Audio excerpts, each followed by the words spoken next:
There is something I can always do as a writer that is not dependent on any agent, any publisher, any time frame, any amount of money, anything like that. There is something that I can always do. And do you know what I'm about to say? It's what advice do I have for aspiring writers who want to traditionally publish one day? I think what I would say is this.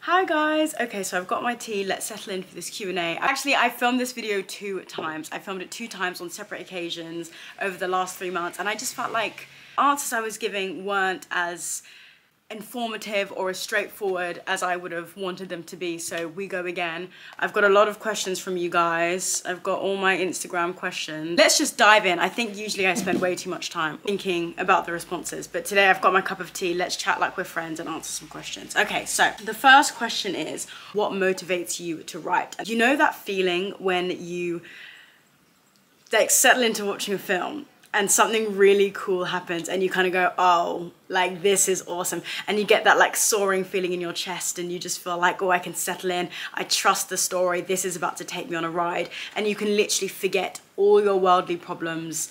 Everything vanishes and you just rise into this state of pure entertainment and like joy. That feeling is my favorite feeling in the world, and it's what I want to give to other people so badly. Basically, to entertain is what I just want to bestow that joy upon other people. Then the other thing is, like, I guess the question of representation. I grew up in Australia in the suburbs of Sydney. Absolutely loved my upbringing, but obviously the one thing that was missing was really positive black girl representation. And don't get me wrong, my mom was trying her best. She bought me the black Barbies. I only watched Black Cinderella. Like, she was like really trying. But it's kind of like so pervasive that one person can do as much as they can, and she did so much, but it's hard to combat the force of a system like that on a young mind. And so I kind of want to just make sure there are so many options, and I think there are so many people doing amazing work in this space today, which is amazing. So I basically just want to join the fray, add a sci-fi option, add a fantasy option for the black girls out there who want to see themselves in epic fantasy romance, like wielding magic, all of this madness. Like, I want that for us. So that's really what motivates me. Ooh, somebody said, how long did book 1 take you to write compared to book 2? And I think this is such a good question. If you're interested in traditionally publishing, the timeline, sorry, I've got my phone, share. The timelines that your like publishing journey will take, it will be different for everyone. The standard is that book 1 takes you however long it takes you because you don't have an agent, whatever. For me, book 1 took me about 2.5 years to write and then sort of begin to query. So I'd say 2.5 years for book 1, and then book 2, honey. So I signed my deal in late 2020 and my book was supposed to come out in summer of 2022. So kind of a 1.5 years after signing, 2 years, that's very standard. Publishing is slow. But then COVID happened and my editor left halfway, sort of like towards the end of the process of edits, and I had to wait to get a new editor and see if we gelled and all that kind of stuff. So my book ended up being delayed a further 1.5 years, 2 years, to January of 2024. Which meant that since signing my deal to my book coming out, it was 3 years instead of about 1.5. That sucked. That was really hard mentally to grapple with. So because it was so delayed and my edits were so delayed, I couldn't start my second book because I didn't know what the final form of the first one was going to be until maybe like honestly 7 months before my first book came out, which is insane. Most people are aiming to be finished with book 2 by sort of like 5 months to publication. So yeah, I've kind of done everything wrong, and that's why I'm here, so you guys can learn from my mistakes. Lol. Okay. How to make your query stand out and get an agent. I'm gonna say something a little bit controversial, but I think querying is just marketing. I did not have this insight when I was querying, but I'm giving it to you now because I'm so nice. But I think querying is just marketing. I think a really good way to make your query stand out to an agent is A, do not overcomplicate things, please. Do not overcomplicate things.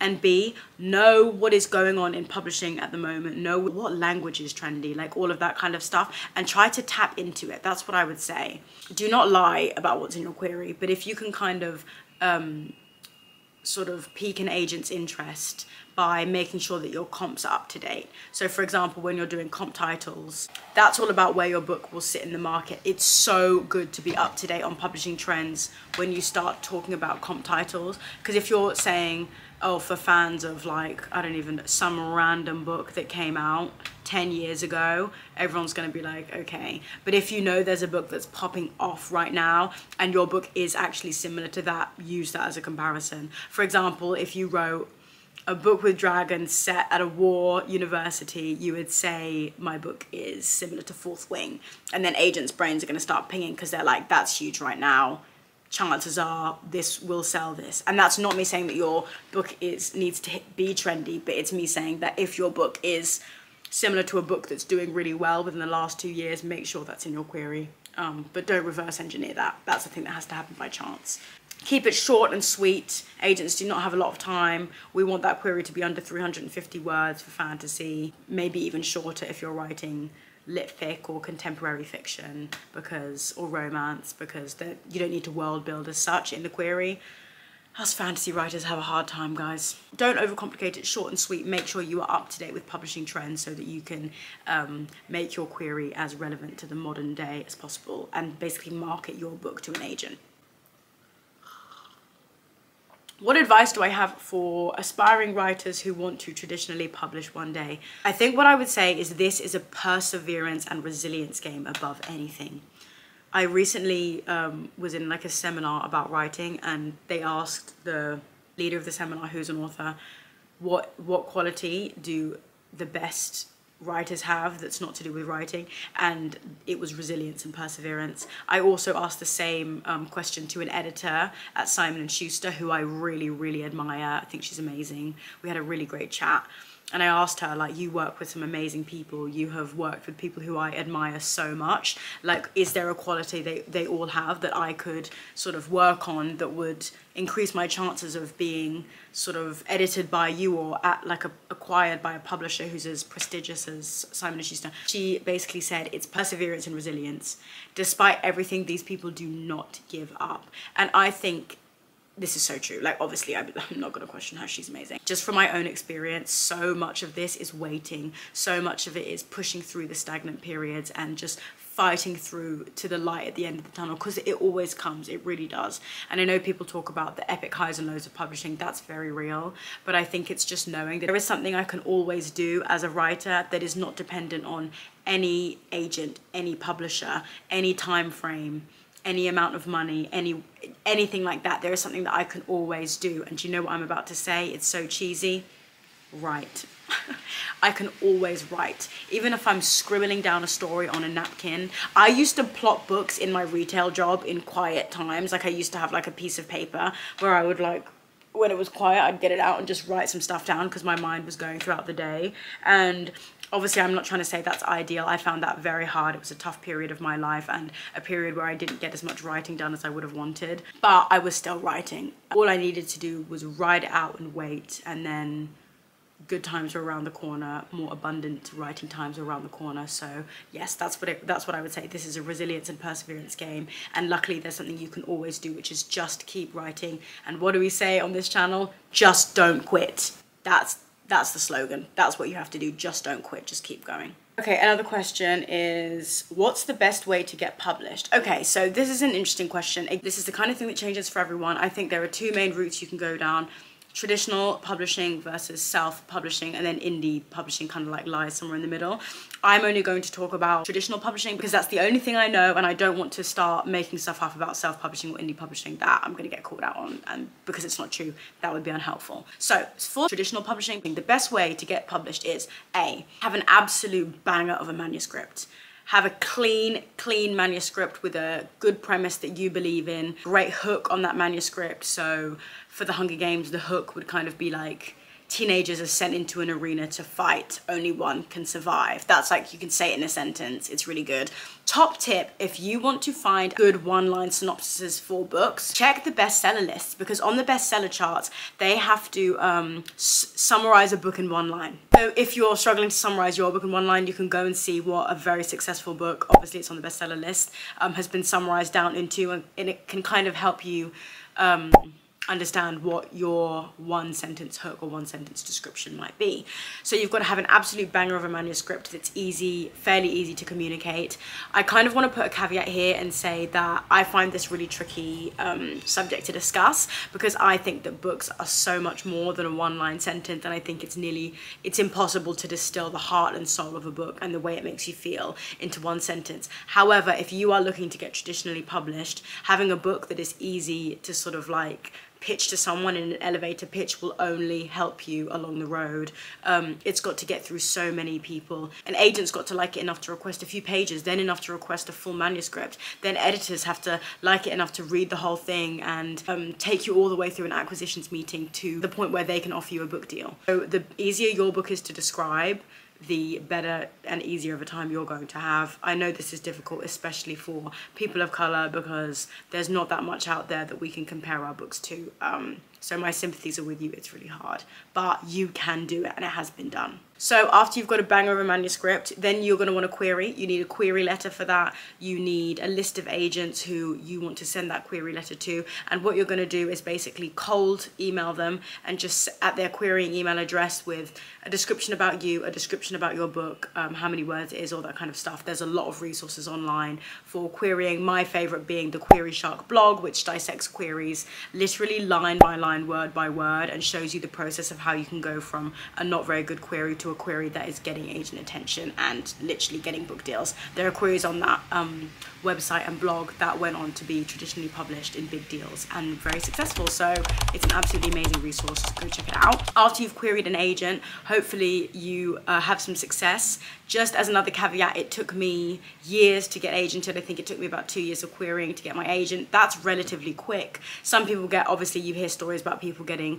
full requests after 3 days and signed after 2 weeks, and that obviously does happen for some people, but they are in the very, very, very small minority. I have to absolutely say that. A lot of people it takes years. I know people who've queried for 4, 5, 6, 7, 8, 9, 10 years before sort of getting an agent, or people who have self-rejected for so long that they ended up not querying and then getting an agent fairly quickly because they'd really, really honed their craft. I would just say, don't put a timer on it. Take breaks if you need to. Querying is probably one of the hardest things that I've ever done in my life. So yeah. Then after that, it's just you and your agent working on your book. You'll often go through a few rounds of edits together, and then you'll go on submission with your manuscript, sending out to loads of different editors and seeing if any of them want to offer you a book deal. And that's basically the best way to become a traditionally published author. I had a little less conventional of a path than that. I won a prize called the Future Worlds Prize, which then helped me get the attention of agents and editors. So what I would say to you is, don't just rely on querying. If there are competitions you can enter to help your book stand out from the crowd. I also did Penguin Right Now, so I was able to sort of say in my query, I was a finalist in the Penguin Right Now 2017. 2018 was the year that I did it. Oh my God, that was 6 years ago. That's insane. Anything that you can do to kind of say like, I'm a legit writer, even though it's not necessary. Put yourself out there. There are so many awards out there for authors, even things that give you grants of money, which, let's face it, that is the most helpful thing you can probably get as a prize. So yeah, prizes, and schemes, mentorships, all of that is also really great. Somebody else said, would love to know how much a story changes in the editing process. This is interesting. Honestly, I feel like even the authors who draft the cleanest out of all of us still change a fair amount in editing, because it gets to a point when you've been writing this manuscript for so long that you just can't see the wood for the trees. You become totally snowblind to the words in front of you, and they're just swimming and totally like, is this even good, or is this like literal part of shit? So yeah, I think everyone's editing quite a lot. The Principle of Moments changed a decent amount. There was like a whole other, I mean, people have read it by now. So that 3 heroes reincarnated thing was a fairly late addition to the book. I kind of knew, I think I knew from the moment that I wrote them years before in the epigraphs to the chapters that they would be really important to the plot, but I didn't really know how. And then I just had a brainwave one day where I was like, well, Adishala and Asha are the same person. And then I was like, oh gosh. Like all the heroes are coming back into the modern day to close out the cycle of the prophecy. And so then that changed the entire book quite a lot. But yeah, editing was horrible for me. I basically had to rewrite loads of the book, but it was worth it. Obviously I started the book when I was 16, it needed an update. And I'd been editing it myself like throughout the years, like 5 years, 6 years. But yeah, by the time it came out, it was about 7 years of editing now. So it changed quite a lot. Yeah, I think most people's edits are changing the book quite a lot. And so much of it is just like when you're writing and you leave a plot hole and you're like, I'm very aware that that plot hole is there. The editor's job is to come and be like, what about, I read this part and it doesn't make any sense. Are you gonna fix that? And you're gonna be like, yes, obviously I was gonna fix it. I was always gonna fix that. If you hadn't seen it, I would have still fixed it, yeah. So it's just a lot of like shoring up the leaky parts of the book, which is, some people love it, some people hate it. I'm in the middle. Sometimes I love editing when I'm on a roll. When it's like really picky stuff, I absolutely hate it. What else is there? How many agents do you query at once? This is up to you. I would stay on the smaller side.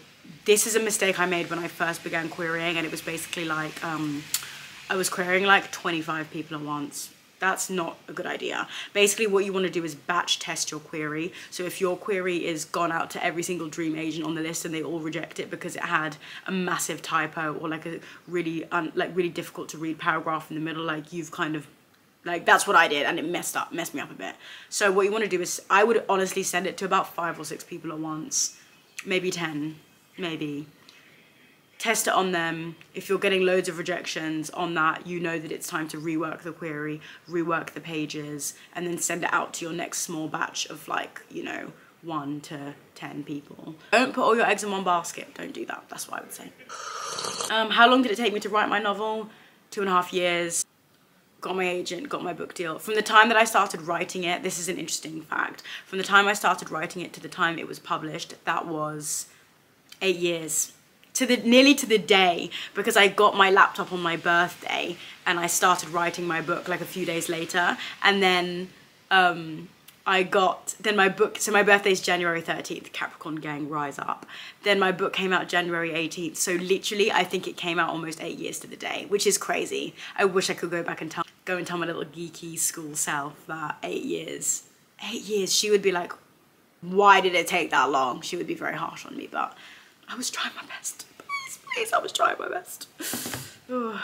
Oh, this is a good question.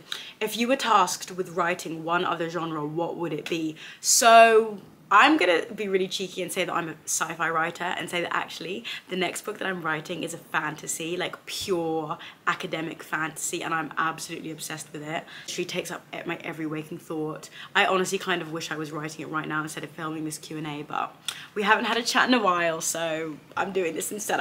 I want this out. It would be fantasy, or it would be literary speculative romance. I say that because I have another book idea that's sort of like literary speculative romance, so kind of like a literary romance with a sci-fi twist. That's kind of what I'm writing. The real question is, will I ever write something that doesn't have magic or science that's kind of basically magic in it? I honestly think the answer might be no. I don't know if I'm capable on it. It's what I was brought up on. It's my bread and butter. It's not looking likely, I'm gonna be so honest. But we'll see. Maybe I'll eat my words. Oh no, I do have a book idea that's totally contemporary, but it's short. It would probably end up being about 60,000, 70,000 words short, but I kind of want to write that. I kind of think I could write that in about like 10 days if I just sat down and just, maybe I'll book myself a retreat or something. Maybe when I have some more money. I think we will do this as the last question. What was your least favorite and most favorite part of the first book process? My least favorite part. My least favorite part was probably the chaos involved. So my first book process was slightly unhinged. My least favorite part was probably the worldwide global pandemic that happened during it and the way that it just disrupted everything for me. So probably the delay in getting my book on shelves. Yeah, probably the delay. My favorite part is probably, what would my favorite part be?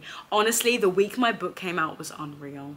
I still think about that as one of the best times in my life. Like the iconicness of like walking out of Blackwell's Edinburgh after signing books and talking to booksellers and then getting an email that I hit the Sunday Times bestseller list at number 4. Like, take me back. Take me back. It was so awesome. I did an amazing event at Toppings in Edinburgh, and that was just like one of the best events I ever did. There were just so many lovely parts of that week. Getting to travel to Scotland and walking around bookshops and seeing my book in hardback everywhere was such a dream. Like, unmatched, truly. I'm actually going to be taking you with me on my paperback release day, so you'll kind of get to relive what release day was like for me. But in paperback, I'm going to be going around to all the shops and signing stock and all that kind of stuff, so I think that should be a really fun day, and I'd love it if you came with me, so I'll definitely put up a vlog about that. If you guys have any more questions, please put them in the comments below and I'll do another Q&A. Please like and subscribe to my channel so I can keep putting out videos like this, and once again, I really do try to answer every comment that I get or every question, so if you've got anything you want me to extrapolate on or expand on, put it in the comments and I will reply. Thank you so much, and I'll see you guys again soon. Bye.